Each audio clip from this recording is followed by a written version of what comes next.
Programang ito ay rated SPG. Striktong patnubay at gabay ng magulang ang kailangan. Maaaring may masiselang tema, lengguwahe, karahasan, sexual, horror o droga na hindi angkop. Punta po ka ng Japan!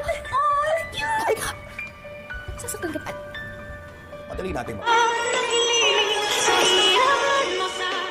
Narito na nga ang ating pakabangan bukas sa abot kamay na pangarap. Pagkatapos nga sa nangyari dito kay Lynette na nasaktan nga ito ni Do Carlos Benitez, ay agad naman na nagsorry itong si Carlos at sinasabi dito kay Lynette na hindi daw niya ito sinasadya at nagsilos lang naman daw siya dito nga kay RJ dahil hindi lang basta-basta na si RJ ang katagpuan dito ni Lynette dahil alam niya na ex din ito at alam din niya na siya ang ama dito ni Annalyn.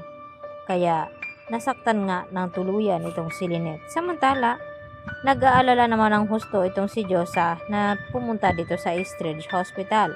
At dito nga, na tinanong ni Aling Susan itong si Josa at dito na sinabi ni Josa na nag-aalala daw siya dito kay Lynette at hinihintay niya ang text nito dahil baka sa mukha daw ni Carlos ang matinding galit nung makita at naabutan ni Carlos na magkasama itong si Lynette at itong si RJ. Kaya dahil sa pag-aalala dito ni Annalyn ay tinawagan niya itong kanyang ina at nakumpirma naman dito ni Lynette na okay lang daw siya at nagsisinungaling siya at pinagtakpan ang ginawa ni Carlos na pananakit sa kanya.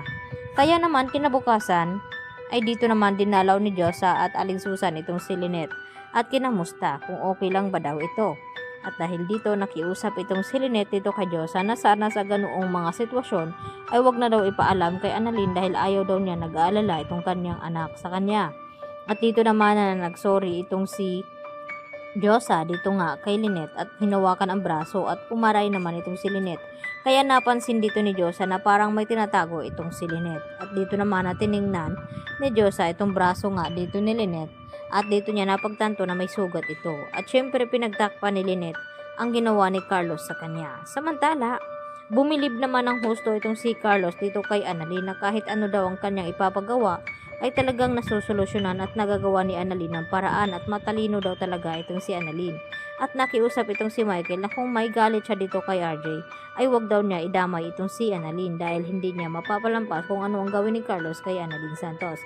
Kaya agad naman na pumayag itong si Carlos Benitez na makakapunta itong si Annalyn sa Japan dahil deserve niya nga ito. Samantala, upang ibalita nga dito ni Annalyn sa kanyang ina na makakasama nga siya doon sa Japan at itong si Doc Lindon, ay agad na good news nga ito at ibinalita niya dito kay Lynette.